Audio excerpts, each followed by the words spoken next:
Good morning. Today we will discuss how we can realize a given positive real function as an LC function. So you are given that Fs is equals to Ns upon ds is a positive real.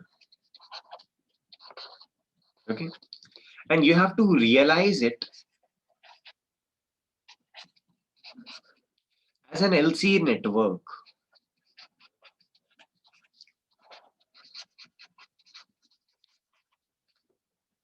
And you can use as many L and C as you want. जितने चाहे उतने इंडक्टेंसेस और कैपेसिटेंसेस आप ले सकते हैं. But you have to arrange it so such that उसका जब आप function बनाए it should behave something like this. Provided अब जो आपको function मिलेगा it would mostly be either a function of impedance or of admittance. ठीक है? Yes, you can realize it provided जो given function है it follows properties of an LC function या LC network. So we can say that yes, a positive real which satisfies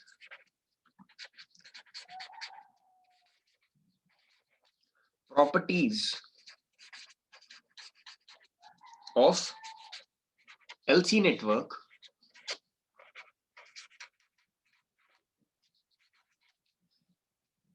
will be realized, will be realizable as LC network. Okay. अब properties और structure पहले हम समझते हैं LC network का कैसा होगा. देखिए LC network का मतलब हुआ केवल इंडक्टेंसेस और कैपेसिटेंसेस ही प्रेजेंट हैं. इंडक्टेंस और कैपेसिटेंस के अलावा कोई और component inside the network is not present. Okay. So actually our network function Fs, we can write that as M1 plus N1 upon M2 plus N2.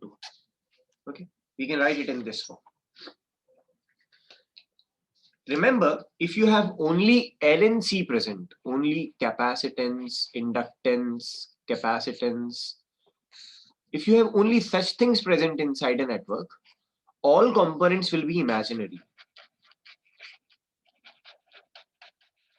Everything will be imaginary, right? Everything will be imaginary. For example, आप ये एक छोटा सा network देखिए. This is j omega L, and this is minus j upon omega C. Then if you will add the two, you will get that इसका जो z होगा वो होगा j omega L minus 1 upon omega C. Do you see that it is going to be imaginary? So the real part of f of j omega और f of s will be 0.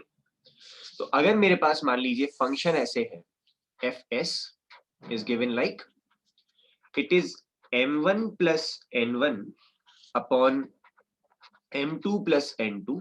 तो कुछ lectures पहले हमने देखा था कि इसके real और इमेजिनरी पार्ट्स पता करने के लिए you can actually take complex conjugate of the denominator multiplied with numerator and denominator, you will get something like this. The real part of f of s is m1 m2 minus n1 n2 upon m2 square minus n2 square. ठीक है.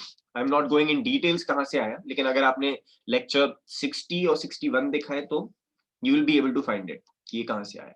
Just rationalise किया है और real part पता कर लिया with some arguments कि m2 square minus n2 square will always be real and positive.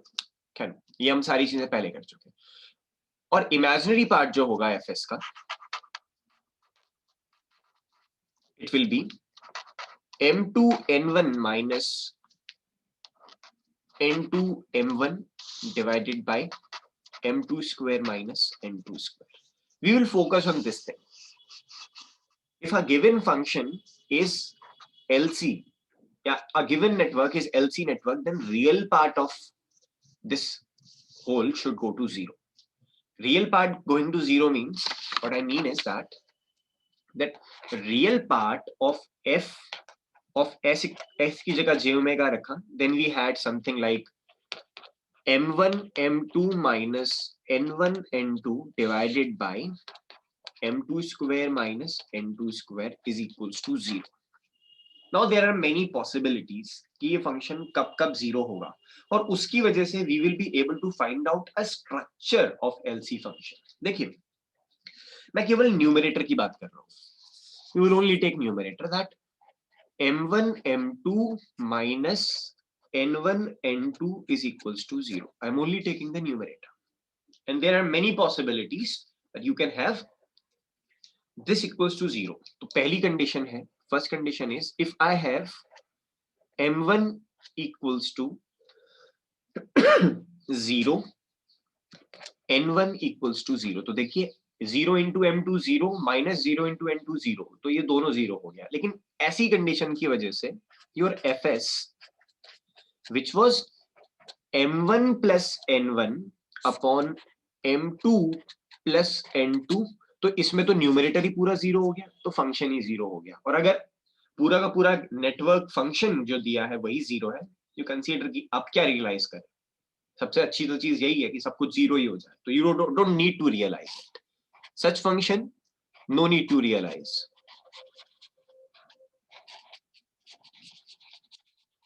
We don't need to realize such functions.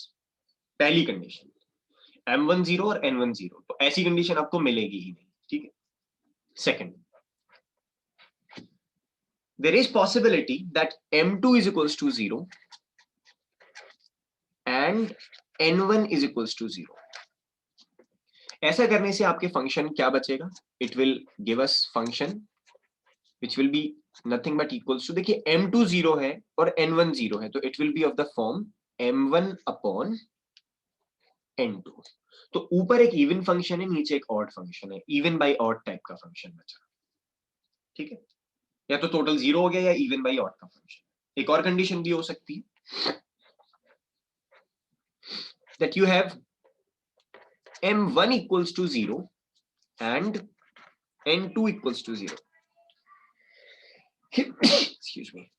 It will imply that your function will be n1 upon m2 के form का, odd by even के form का function.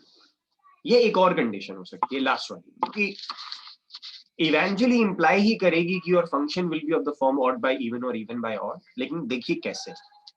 Fourth condition can be that m1 m2 is equals to n1 n2. देखिए इस condition से if it is equal to 0, तो I can take this negative on that side. So m1 m2 equals to n1 n2. अब यहां से मुझे prove करना है that my function is actually odd by even या even by odd फॉर्म का है. ओके, अगर यही प्रूव करना है तो you just take your function which is fs. fs equals to what? m1 plus n1 upon m2 plus n2, और numerator और डिनोमिनेटर दोनों में, न्यूमरेटर और डिनोमिनेटर दोनों में n1 का मल्टीप्लाई कर दीजिए. कर दिया. थोड़ा सा इसको एक्सपेंड करेंगे. Okay, let us expand it. ये हुआ m1 n1 plus n1 n1. Okay, m1 n1 plus n1 n1, और डिनोमिनेटर में ये हो जाएगा m2 n1 plus n1 n2. Fine. अब देखिए ये n1 n2 दरअसल m1 m2 के बराबर है ना. ये n1 n2 m1 m2 के बराबर है, तो आप यहाँ पुट कर दीजिए इसे. तो you can also write it as m1 n1 plus n1 n1 divided by m2 n1 plus n1 n2 की जगह क्या रखने को कहा मैंने? m1 m2. Now you take n1 common from numerator, तो ये हो जाएगा m1 plus n1 common from numerator n1 divided by, यहां से आप m2 कॉमन ले लीजिए, m2 कॉमन ले लीजिए, तो it will B n1 plus m1, और यहां आ जाएगा m2, तो इट विल गेट कैंसिल्ड. तो So again you are left with n1 upon m2, which is odd by even form. Okay, so your LC function will always be an even by odd form or odd by even form. ठीक है, तो एक property समझ में आ गई है हमें, क्या? That your LC network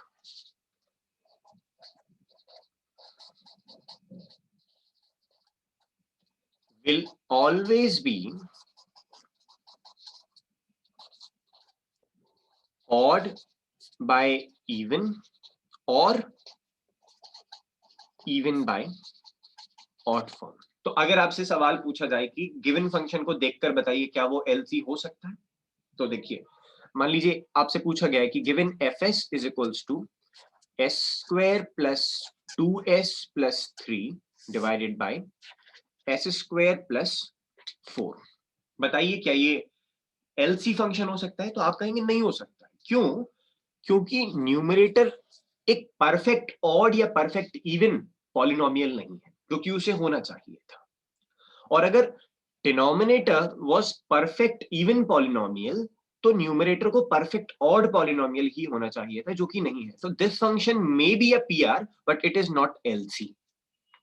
ठीक है, ये एलसी तो नहीं हो सकता, क्योंकि एलसी की फॉर्म ऑड बाय इवन या इवन बाय ऑड की फॉर्म होती है। क्या ये फंक्शन एलसी रियलाइजेबल है?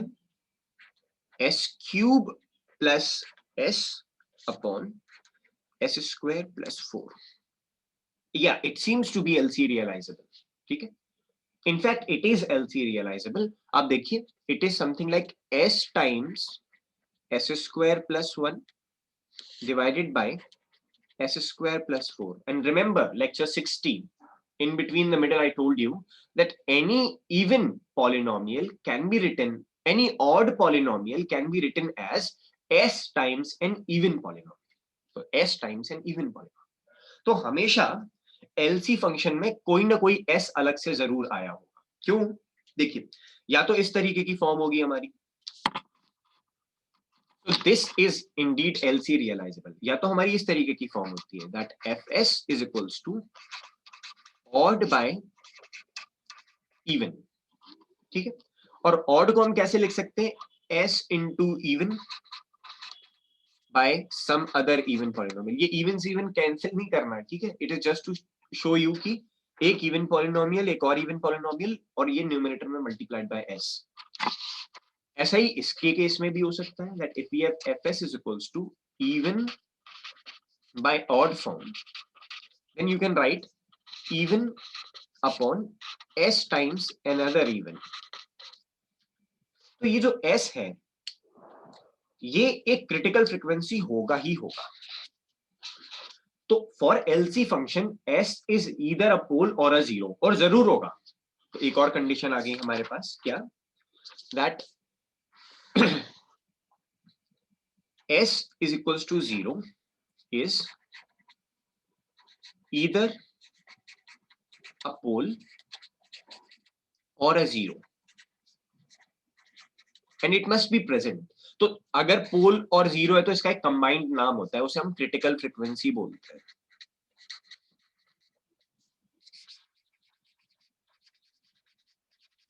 क्रिटिकल फ्रीक्वेंसी बोलते हैं, ठीक है। We always say that it is a critical frequency if it is zero और अ पोल, यानी हमारा जो फंक्शन है या तो जीरो या इंफिनिटी हो जाए उस पर्टिकुलर वैल्यू पर, we call that as critical frequency. और s equals to 0 is a critical frequency for LC networks. Okay, तो क्रिटिकल फ्रीक्वेंसी कुछ भी होती है, तो पोल या जीरो, दोनों में से कुछ भी हो सकता है। And I have proven that if it is odd by even or even by odd form, then s equal to 0 will definitely be a pole or a zero. ठीक है, एक चीज ये हुई। तो पहली चीज ये थी that LC network will be always in the form of odd by even or even by odd.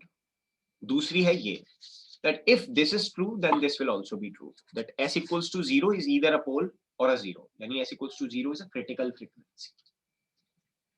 Next, ये मैं डायरेक्ट लिख रहा हूं, although I will prove it by using an example, but you can take it as that poles and zeros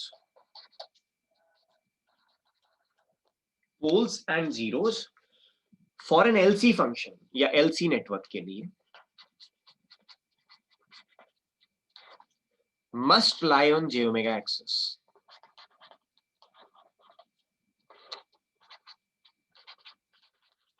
ठीक है, अब properties of positive real से याद कीजिए, आपसे कहा था no power of s can miss in numerator और denominator unless all odd powers are missing और all even powers are missing, and if so happens your poles and zeros will be on the j omega axis, and then you have to check whether the residues of poles on j omega axis are real, positive or not, and you also have to check whether the j omega axis poles and zeros are simple or not. ये दो चीजें भी check करनी रह जाती है. तो poles और जीरोस एलसी नेटवर्क के लिए j omega एक्सिस पर ही लाई करेंगे, neither on the right hand side neither on the left hand side नहीं आ सकते. ठीक है, अब क्योंकि एक एलसी नेटवर्क भी तो अपने आप में पॉजिटिव रियल होना वाजिब है, उसका पॉजिटिव रियल होना तो बहुत जरूरी है, since F S of an LC network is also a positive real, is also a positive real. Therefore, poles and zeros on j omega axis must be simple. ठीक है, सिंपल होने चाहिए और साथ ही इनके जो रेसिड्यूज है वो रियल और पॉजिटिव होने चाहिए. Residues should be real and positive. ठीक है, ये तीन कंडीशंस हैं, ये आपको याद रखनी है. चौथी और आएगी which is that about the location of poles and zeros, and you will find that zeros and poles are interlaced. मैं क्या बोल रहा हूँ, you will get to know in a moment. देखिए, we can have poles only and only on the j omega axis, and those j omega axis poles should be simple. Double नहीं आने चाहिए, double आए तो problem है, वो positive real ही नहीं है, और पॉजिटिव रियल नहीं है तो फिर एलसी की बात ही नहीं करनी है. Okay, so let me just give you an example. जैसे आपसे कहा जाए कि check whether 1 upon s plus 1 and s plus 2, 1 upon s plus 1 and s plus 2 is an LC realizable or not. तो आप देखिए यहाँ पे इसके poles जो है वो -1 और -2 पर है. -1 and -2 not lie on j omega axis, so this is not realizable as LC.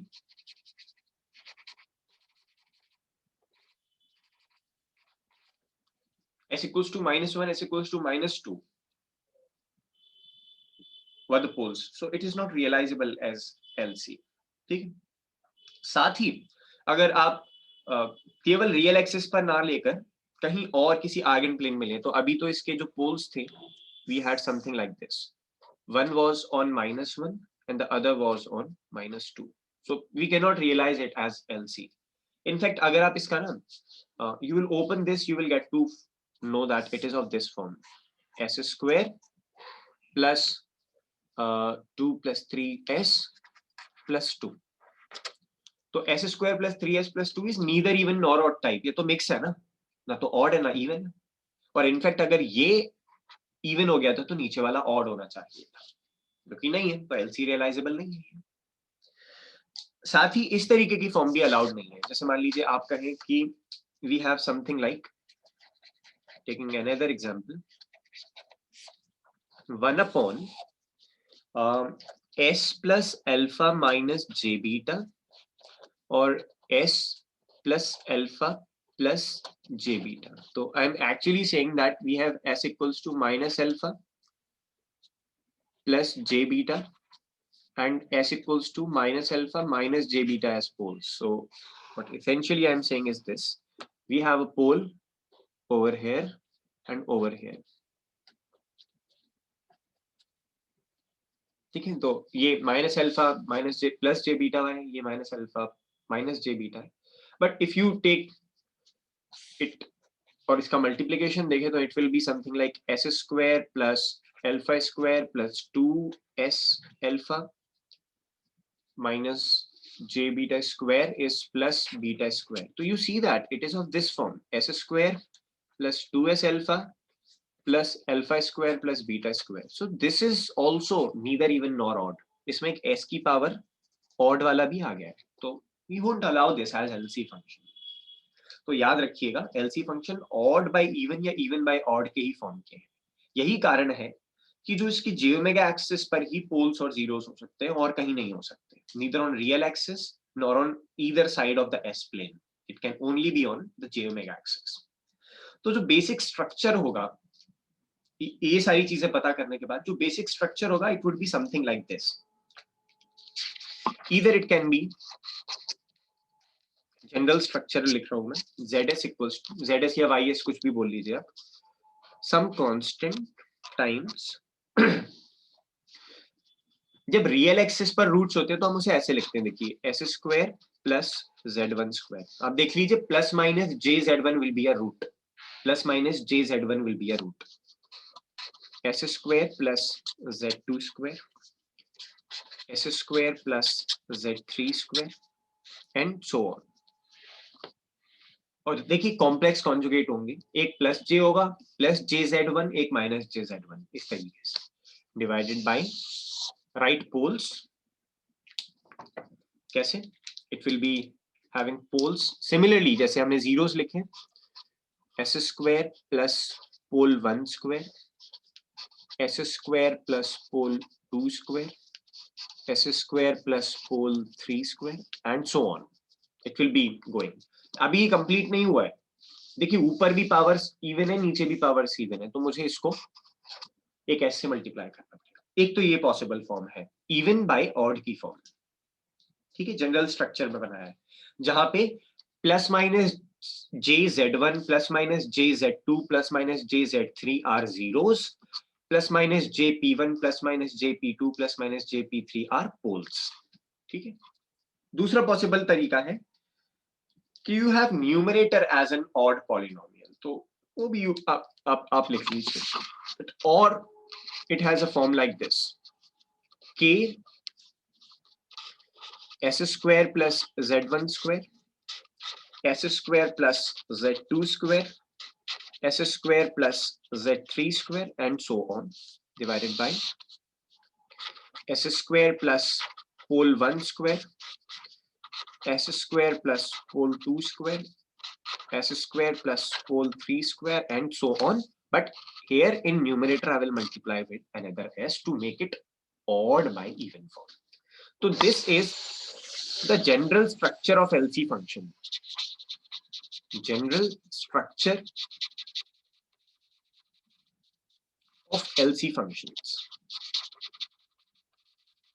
Okay, that's why we have the general structure of LC functions. You can write it in this form. Okay. जहां पे आप ये देख सकते हैं, see, you will put s square plus j1 square will be equals to 0. So you will get that s square is equals to z1 square, and from here you can get that s square minus z1 square, actually s square is equals to plus minus j z1. Okay. अब आप दोनों side अगर square करते हैं तो you will, दोनों side square करने के बाद you will get the zeros, एक होगा jz1 पे, एक होगा माइनस jz1. ठीक है. तो ये general structure of LC function है, इसे आप नोट कर लीजिए.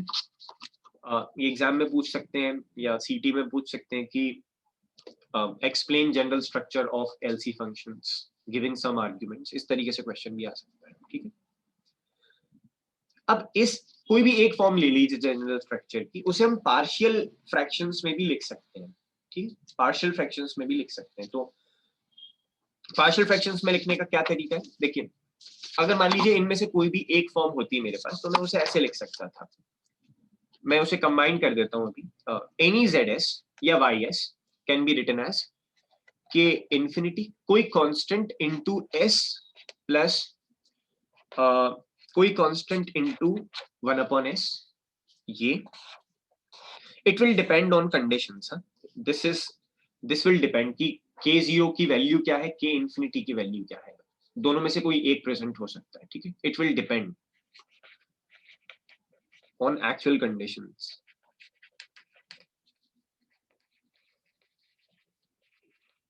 फिर plus I am actually breaking it to partial fractions. तो जैसे अगर पहला वाला आप देखें, पार्शियल फ्रैक्शंस में तोड़ने का मतलब है I am going to write it something like as upon s square plus p1 plus some bs upon s square plus p2 square, इस तरीके से. तो plus I will have to write it twice of some k1s upon s square plus p1 square.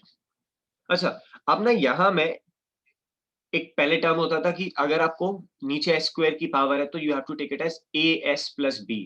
अगर x square की power थी तो we have to take it as ax plus b. तो b नहीं ले सकता, क्यों? क्योंकि ऑड बाई इवन की फॉर्म ब्रेक हो जाएगी. तो कांस्टेंट वाला term in all other terms will be 0. Then I will have 2k2s upon s square plus p2 square and so on. That's how I am going to have the function. Okay, ऐसा भी दिख सकता है. तो यहाँ I have just taken k infinity s plus k0 s as a constant out, ठीक है. और फिर उसके बाद हमने पार्शियल फ्रैक्शंस में से ब्रेक कर लिया.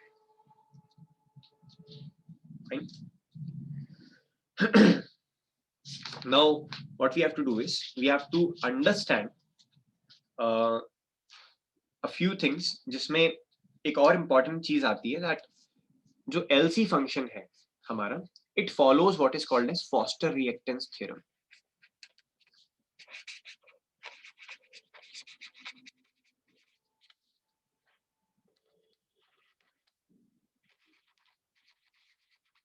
Your LC function follows Foster reactance theorem. अब ये Foster reactance theorem क्या है? तो इसका just bird eye view है. We don't have to prove it. We don't have to use it anywhere. But इस Foster reactance theorem से एक चीज जरूर पता चल जाती है about locations of poles and zeros. क्या? तो आप सबसे पहले क्या कीजिए? You put s equals to j omega in above equation. जो हमें ये equation मिली है ना, इसमें s equals to j omega रख दीजिए. तो if you will do that, you'll be left with this, that your js is equals to, देखिए यहाँ s में j omega रखा तो I will have j, मैं कॉमन ले रहा हूँ, k infinity into omega minus k naught upon omega. तो देखिए यहाँ था 1 upon j omega, तो 1 upon j means minus j can be taken common out like this, ठीक है. फिर प्लस आई कैन टेक यहाँ पे j ओमेगा, ये हो जाएगा omega square some minus p constant लेके omega square minus p square. तो I can simply write that it is something like 2k1 omega square divided by s square. I am just writing omega square plus p1 square, although it was a minus sign but I have taken that to be incorporated in this p1. तो इस form में लिख लिया है मैंने, ठीक है. And so on 2k2 omega omega 1 जो लिखा है omega upon omega square plus p2 square and so on. You can write it in this form. तो finally actually मैंने इसको ऐसे लिखा है, ये LC फंक्शन है ना, is equals to j times some x of omega, ठीक है. I have written this as j times of x of omega, जहाँ s की जगह j omega पुट कर दिया था. You just keep on writing it, don't worry about it. तो हमने स्ट्रक्चर देखा और स्ट्रक्चर देखने के बाद what we did is we just put s equals to j omega in the structure and we have got something like x omega. तो ये जो x ओमेगा है ये कहलाता है रिएक्टेंस. x ओमेगा कहलाता है रिएक्टेंस फंक्शन. फर्स्ट यूनिट में आपको बताया था कि रिएक्टेंस क्या होता है, ठीक है. The impedance arising because of capacitance or inductance is reactance. तो ये वही है at s equals to j omega. और ये जो x ओमेगा है अपने आप में एक रियल नंबर है. x omega in itself is a real number और इस रियल नंबर से j का मल्टीप्लाई हो गया. ओके, तो इतनी चीजें हमें समझ आती हैं कि okay this is a real number anyways. Positive negative that is a later thing which is to be seen later. or track later, but it is multiplied with a j. It means it is now becoming imaginary. Foster reactance theorem कहती है that if you have something like this, let me just write it, j z at j omega, which can be written as some j of x of omega, which is actually j times, हमने देखा अभी k infinity omega minus k naught upon omega plus some summation of over I equals to जहां तक भी जा रहा है 2ki upon omega square plus pi square, इस फॉर्म का अगर आपके पास कोई फंक्शन है, then it will follow that del of x by del of omega will always be greater than 0. Any rate of change of this reactance with respect to frequency will be greater than 0 if frequency is greater than 0. ठीक है, for इसे हम Foster reactance theorem बोलते हैं. We always call it as Foster reactance theorem. और इसकी एक corollary है, यानी इसका एक डिमांड है that poles and zeros are interlaced.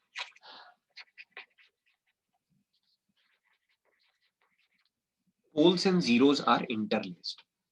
ठीक है, तो ये चौथी प्रॉपर्टी बनी, चौथी प्रॉपर्टी. ठीक, this is going to be your fourth property. क्या है कि एक पोल दो जीरो से सराउंडेड होगा और कोई भी जीरो दो पोल से सराउंडेड होगा. तो a zero is always surrounded by a zero is always surrounded by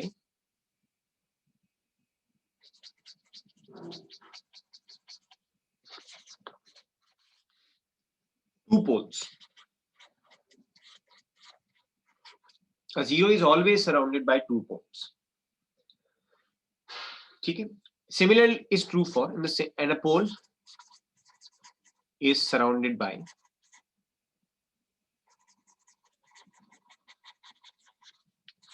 zero. So we will have to check whether things are interlaced or not. Interlaced or not.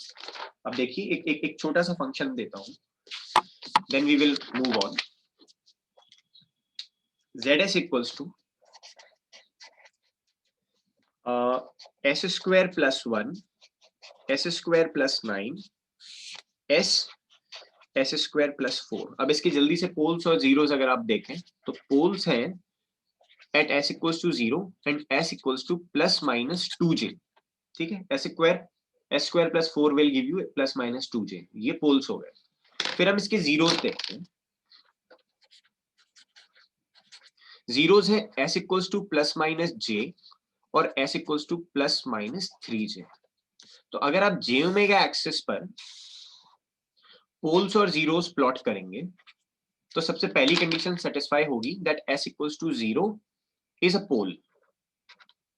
s equals to 0 is a pole. ठीक है, ये s equals to 0 पोल हो गया. फिर उसके बाद s equals to plus minus j,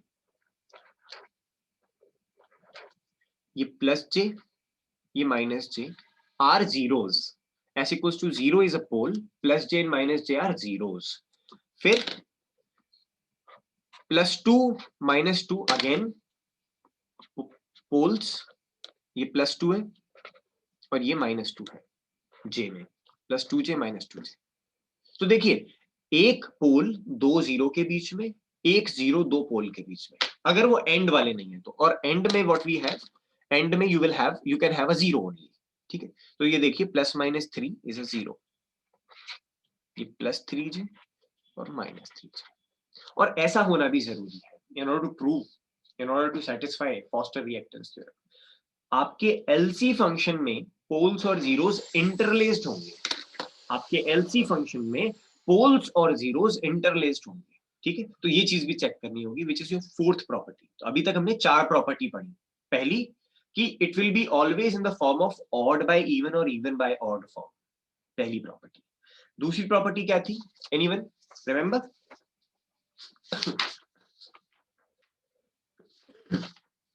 That s equals to 0 is either a pole or a zero. यानी s equals to 0 is a critical frequency. तीसरी प्रॉपर्टी क्या थी? All poles or zeros will lie only on j omega axis. और चौथी property क्या है? That these zeros and poles which will lie on j omega axis will be interlaced. ठीक है, will be interlaced. तो अपने फंक्शन को bounded रखने के लिए we have this as zero, पोल फिर जीरो फिर पोल फिर जीरो. तो एलसी फंक्शन की ये प्रॉपर्टी है कि पोल्स और जीरोस एक दूसरे के बाद आएंगे. फाइन. यहां तक किसी को कोई डाउट, क्वेरी या कंफ्यूजन है तो आप पूछ सकते हैं अभी. ठीक है, वी हैव 3 minutes नियरली. उसके बाद we will again reconnect and will do Foster realization. That is a very easy part.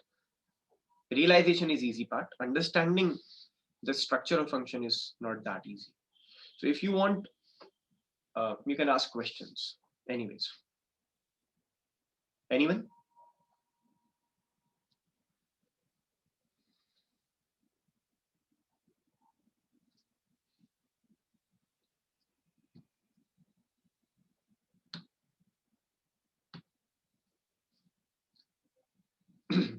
You don't want to ask questions, so it's okay then.